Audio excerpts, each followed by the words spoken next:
Buen día, hoy vamos a hablar sobre fuerzas en engranes cónicos rectos. Mi compañero Cristian Duan Vargas Martínez y quien les habla, Diego Alexander Chaparro Torres.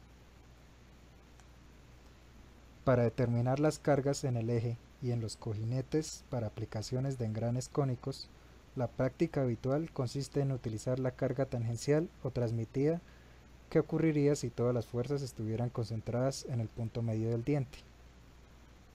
Aunque la resultante real se presenta en algún lugar entre el punto medio y el extremo mayor del diente, solo hay un pequeño error cuando se hace este supuesto. En el caso de la carga transmitida, esto da que W sub T es igual a T sobre R a B, donde T es el par de torsión y R es el radio de paso en el punto medio del diente del engrane bajo consideración. Las fuerzas que actúan en el centro del diente se muestran en la figura. La fuerza resultante W tiene tres componentes: una fuerza tangencial W sub T que se encuentra en el eje Y, una fuerza radial W sub R que se encuentra en el eje Z y una fuerza axial W sub A que se encuentra en el eje X. De la trigonometría de la figura, W sub R es igual a W sub T por la tangente de phi, que es nuestro ángulo de presión, por el coseno del ángulo de paso del piñón.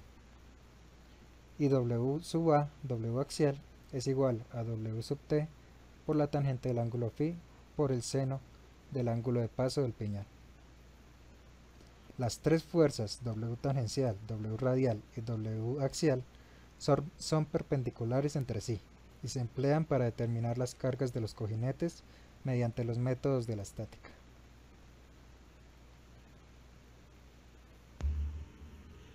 Muchos problemas de diseño de engranes especifican la potencia y la velocidad de línea de paso. Para cuando tenemos estos dos datos, podemos aplicar la siguiente ecuación. Para el sistema inglés, tenemos que la WT sería a 33.000 por la potencia en horsepower sobre la velocidad de la línea de paso, pies por minuto. Así también la obtenemos para el sistema internacional, donde la potencia la tenemos en kilowatts, diámetro del engrane en milímetros y la velocidad en RPMs. Llegado al caso que no nos dieran la velocidad de línea de paso, tenemos esta opción de hallarla, que va a ser pi por el diámetro de paso por la velocidad del engrane en RPM dividido en 12.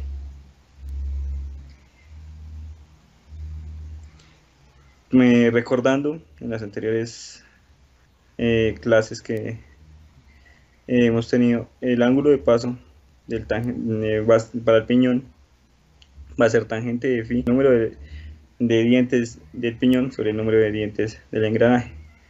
Para el ángulo de paso del engranaje va a ser el número de dientes del engranaje sobre el número de dientes del piñón.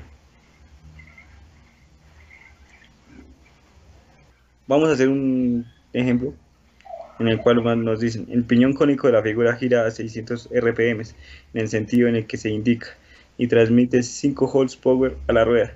Las distancias de montaje y la ubicación de todos los cojinetes y los radios de paso promedios del piñón y de las ruedas se ilustran en la figura. Por simplicidad, los dientes se sustituyeron por conos de paso. Los cojinetes A y C deben tomar las cargas de empuje. Determine las fuerzas en los cojinetes de los engranajes. Bueno, en esta gráfica podemos observar las dimensiones, como los dos engranes cónicos se interceptan a un ángulo de paso de 90 grados. Así que pues vamos a ver un diagrama de fuerzas en el cual podemos observar ya explicada las fuerzas en los cojinetes FD, sus respectivas en qué direcciones están y hacia dónde van. También está la carga que le tenemos en el diente ya también descompuesta en sus respectivas componentes ya explicadas por mi compañero. Entonces, ¿cómo procedemos? Procedemos primero hallando el ángulo de paso de nuestro piñón. Para eso tenemos que hacer la tangente de 3 sobre 9. Esto nos va a dar un ángulo de 18.4. ¿Cómo hacemos esto? Representamos el siguiente triángulo para hallar nuestro ángulo de paso del piñón, donde digamos que la tangente de este va a ser 3 medios sobre 9 medios. Entonces, es donde nos queda que 3 sobre 9. Nos da este ángulo de 18.4. Igualmente para tangente, la tangente del ángulo de paso, el engrane va a ser de la misma manera y nos queda este ángulo de 71.6 grados. Como ya hemos dicho, la velocidad, su respectiva ecuación, con el diámetro de paso, pero en este ejemplo no nos dan la velocidad, así que pues vamos a hallarla con su respectiva ecuación, con su radio de paso. Entonces va a ser 2pi por el radio de paso por el n, que va a ser en rpm, que no lo dan, sobre 12, lo cual nos da 406 pies sobre minuto. La carga tangencial, también ya dimos la ecuación. Entonces solo sencillamente vamos a reemplazar ya la velocidad lineal de paso y nuestra potencia, que nos va a dar un valor de 406 libras fuerza. Para nuestra carga radial reemplazamos sus respectivos valores, en los cuales el ángulo de presión va a ser 20 grados, que va a ser nuestro ideal, por el coseno del ángulo de paso, que nos dio 71.6 grados, que este ángulo de paso es el del engrane. Igualmente, para la carga axial, reemplazamos nuestros respectivos valores. 406, tangente de phi, ya dijimos cuáles son sus respectivos ángulos y cuál es su respectivo valor, para que nos dé un 140 libras fuerza. Entonces, para lo siguiente sería, vamos a hacer momento respecto al punto D, lo cual vamos a mirarlo en nuestro dibujo mejor. Vamos a hacer un momento en el punto D, desde ahí hacia C y G, cuál es el momento que nos van a generar estas respectivas fuerzas. Para eso hallamos nuestros vectores de RG respecto de D. Va a ser 3.81 en Y. En Y vamos a tener que recorrer 2.5 más 1.3 en Y, 3.88 en Y, 2.5 más 1.3. Ahora vamos a sacar el RC de igual manera, desde D hasta C. Vamos a ir desde D hasta C, de que tenemos que recorrer 2.5 más 3.6 para llegar a C. Solo vamos a tener coordenadas en J, así que sería todo ahí descomponiendo en nuestros vectores. Entonces la suma de los momentos con respecto a D da el vector de posición R sub G por la fuerza W más el vector de posición R sub C por la fuerza C más el torque generado por el movimiento. Esto es igual a 0.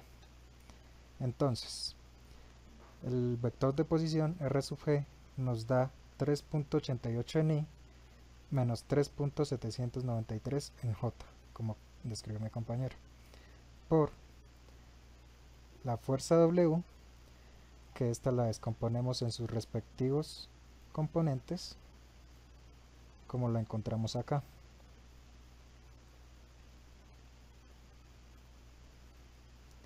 Esto nos da menos 46.6 en I, menos 140 en J, más 406 en K, más la componente de nuestro vector R sub C, que es menos 6.125 en J, por las componentes de nuestra fuerza sub C, cuyas componentes son desconocidas hasta el momento.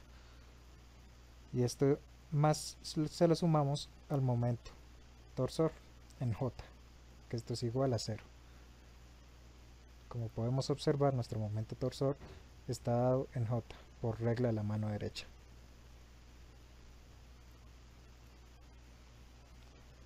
Entonces, ahora multiplicamos nuestras componentes, hacemos el producto cruz para cada caso. Entonces esto nos resultaría, como ya sabemos, I cruz I es 0, I cruz J es K, y por este signo negativo entonces nos daría un resultado negativo para acá. Aquí lo notamos. Ahora, con el componente J de nuestro vector de posición, hacemos el mismo procedimiento. J cruz I nos daría menos K, y como tenemos dos negativos, nos sigue manteniendo en menos K. Y J cruz J nos da 0, J cruz K nos daría I. Ahora para el otro lo hacemos exactamente el mismo procedimiento. J cruz I es menos K, pero con este menos es positivo, como lo observamos acá. J cruz J es 0 y J cruz K es I, y con el negativo es negativo en I, más nuestro momento torsor en J, y esto es igual a 0. Entonces, despejando los valores, pues simplemente que realizamos en cada componente. Por ejemplo, en I tenemos que menos 1540 menos 6.125 la fuerza en C en Z, esto es igual a 0. Entonces simplemente despejaríamos y lograríamos el valor de F sub C en Z, que como observamos nos dio menos 251 libras fuerza. Como podemos ver, en J solo tenemos un valor, entonces esto es igual a 0, no tendríamos ninguna componente en J para F sub C. Ahora en K tenemos que menos 720 más 6.125 F sub C en X, esto es igual a 0. Entonces también despejamos F sub C en X, y esto nos va a dar un valor de 118 libras fuerza. Ahora, sumando las fuerzas e igualando a 0, se llega a fuerza en D más fuerza en C más la componente total de W, esto es igual a 0. Entonces, valores desconocidos son la fuerza D en X, la fuerza D en Z, más la fuerza en C, que ya la calculamos anteriormente, menos su componente en J, más W, que ya tenemos todos los componentes, y esto es igual a 0. Ahora, la fuerza en C sería 118 en I más 140J. ¿Esto cómo lo hacemos? Simplemente llegamos a la conclusión de que en J no tenemos componentes en este factor, entonces simplemente tenemos que contrarrestar para que nos dé un valor de 0. Entonces tenemos menos 140J, entonces para que nos dé 0 sería 140J, menos 251 en K. Ahora la fuerza en D, menos 71.4 en I, por el mismo procedimiento que mencionaba anteriormente. 118 en I que tenemos de la componente de la fuerza en C, le restamos estos 46.6, y entonces tendríamos que restar menos 71.4 para que nos diera 0. Mismo procedimiento para la componente en K. Tenemos menos 251 en K más 406. Esto nos dará un valor positivo de 155. Entonces tenemos que contrarrestar para que nos dé 0 con un valor de 155 en K. Muchas gracias.